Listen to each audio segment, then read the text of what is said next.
Hello again my friends, the latest issue of Edge magazine reveals some very tasty Destiny 2 info. Now Reddit user Kapowers got his issue delivered early and was kind enough to share all the juiciest nuggets from the article. There's some really good stuff here. Now it's worth noting that Edge has played through the entirety of Destiny 2's story campaign, so they have some very interesting insights into the game. So then first up, a little more info on energy weapons. Now the official description for energy weapons is this. Energy weapons are armaments augmented with solar arc or void damage. Use them to take down enemy shields or to more quickly shut down a Guardian super in competitive multiplayer. Two very useful functions, I'm sure you'll agree. Now the Edge article also reveals that if you take down an enemy with an elemental shield using an energy weapon, the shield explodes, dealing damage to nearby enemies. Next up, certain endgame activities will have locked loadouts. You'll be unable to change your weapon or subclass after you load into a mission. Less combat options will make things a lot trickier, so you'll need to carefully pick a loadout and subclass combo that will help you clear out your objectives. Now speaking of endgame activities, Nightfalls are now a timed challenge. The limit will vary depending on the Nightfall strike, but this means you'll now have to blast through enemies quickly. No time to sit back and take sniper potshots at nuisance enemies. You'll need to work effectively with your fire team and coordinate a game plan, or no sweet precious loot for you.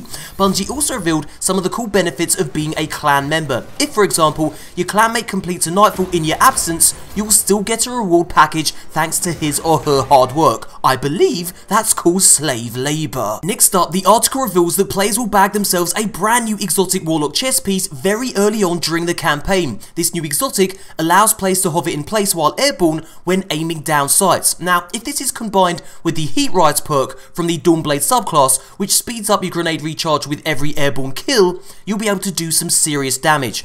Now, the article also reveals that grenades are now very effective against bosses and not just for clearing out low-level ads. Next up, the Crowd Pleaser perk from one of the Gunslinger skill paths means that precision hits with a golden gun generates orbs of light. Well, in this article, Bungie reveals that this can generate up to 8 orbs, enough to fill every team member's super bar from scratch. And get this, the article also teased another Hunter-related bonus that apparently players will absolutely love. Sadly, Bungie asked Edge magazine not to spoil this surprise. And here's yet another tease, something called the Magician. Here's what the magazine said: there's plenty more we can't talk about. One day, you must ask us about the Magician. I mean, talk about the mother of all teases, the Magician. What could this possibly mean? I guess there's plenty of secrets that we'll have to discover for ourselves come September 6th. Next up, public events. Now we all know that these activities are now marked on your map with a countdown timer telling you exactly when they launch. But get this, some public events can be activated manually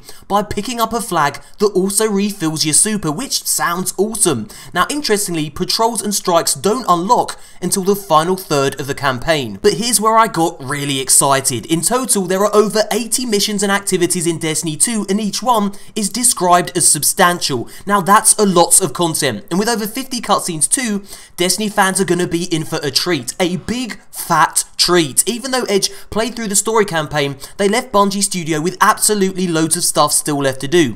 Bungie admitted that at one point, the game had more content than progression, which has now been fixed, but wow, what a stark contrast to Destiny 1. So then, like I said at the start of the video, Edge has played through the entirety of Destiny 2's story campaign. Their conclusion: it's a thrilling experience with a rich and engrossing plot. Now, after you're literally kicked out of the city by Dominus Ghoul, you awake in the European Dead Zone, the biggest area Bungie has ever built. You soon come across the farm, the game's new social space where you'll meet Soraya Hawthorne, a sarcastic NPC who's handy with a sniper rifle. Now, she alerts you to a nearby shard of light that fell from the Traveler during the attack. Once you fend off the enemies who are also sniffing around this shard of light, you regain your powers, and from here, your mission to take back control of the city begins. Now, comparisons were drawn to Halo, finding yourself among warring factions beneath beautiful Bungie skyboxes, a description that, if I'm honest, makes my mouth water.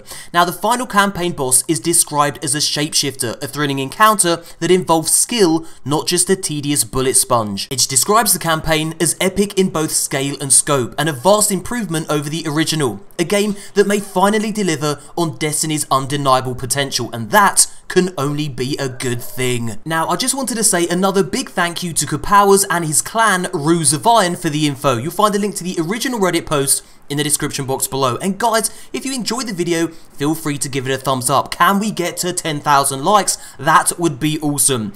Now, if you'd like to watch more Destiny 2 content right now, click this image. Thumbs up if you enjoyed the video, subscribe for heaps more Destiny content, and thank you so much for watching, and as always, until next time, Guardians.